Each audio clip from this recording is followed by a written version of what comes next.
Ouais, top, c'est parti pour le café d'innovation. Restez connectés.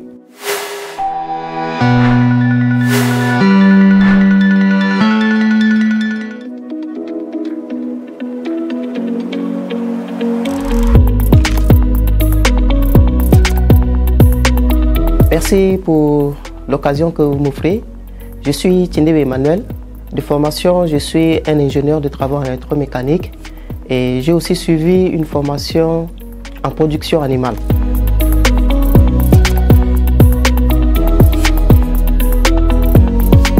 Bien, je suis le promoteur d'une entreprise dénommée Avitrain Food. C'est une entreprise qui œuvre dans le domaine de l'agro-pastoral.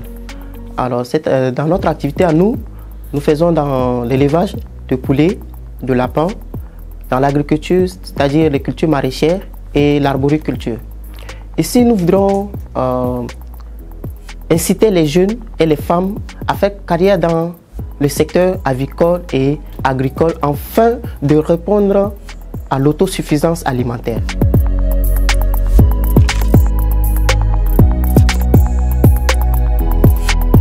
Bien, les motivations sont entre autres, étant jeune, est-ce qu'il faut attendre l'intégration à la fonction publique? On s'est dit que non. Il y a plein d'autres secteurs qui pourraient nous être utiles, à savoir les activités génératrices de revenus. Alors, ceci nous permettrait de mettre en exergue les connaissances acquises. Raison pour laquelle nous avons créé l'entreprise afin de répondre à ce besoin.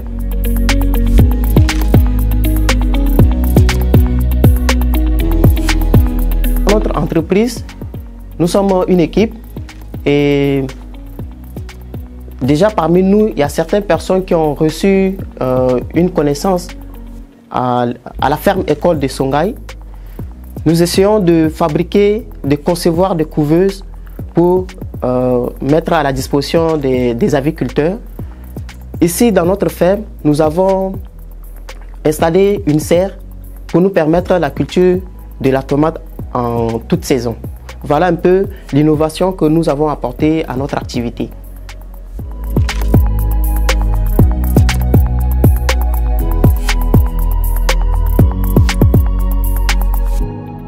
Oh, la question est pertinente.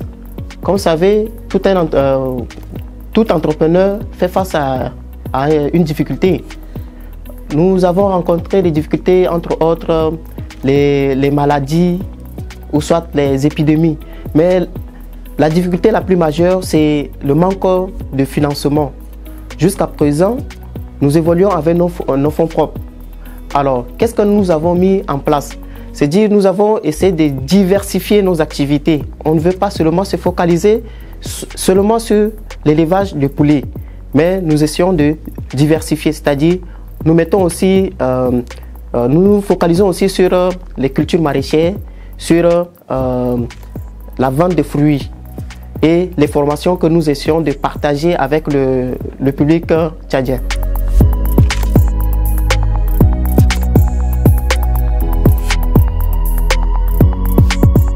Bien, je dirais que pour cette question, il faille avoir un business plan vraiment très solide. Et Dieu merci, nous avons réussi à être formés dans plusieurs domaines, chose qui nous permet d'être polyvalents. Quelle stratégie doit-on mettre en place pour mobiliser ce fonds? Alors, il y a des concours ou bien des challenges qui se passent un peu partout que nous essayons aussi de postuler. Et par la grâce de Dieu, on a foi, on se dit qu'un jour à l'autre, on trouvera un financement.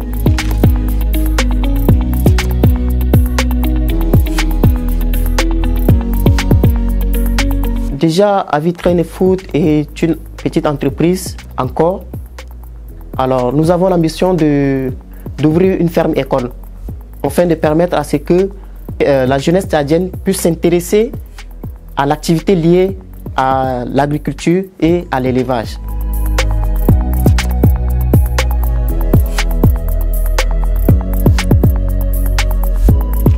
Tout à l'heure, je disais que voilà, nous avons diversifié nos activités. C'est-à-dire si l'activité de l'élevage ne marche pas, nous allons beaucoup plus nous focaliser sur l'agriculture ou soit la plantation des arbres fruitiers. Et certainement, ça va maximiser les revenus. Et comme on a déjà au préalable énuméré les risques quelque part, ça nous permettrait maintenant de minimiser les risques et de maximiser sur nos chiffres d'affaires. Bien, je dirais qu'il faut que l'État tchadien puisse organiser un bootcamp envers les enfants. Il faudrait qu'on essaie déjà d'inculquer l'idée d'entreprendre sur l'agrobusiness. Avec les enfants, on essaie de leur inculquer cette notion. Une fois quand ils seront grands, ils vont embrasser ce chemin et là on pourra répondre aux problèmes liés à l'insuffisance alimentaire.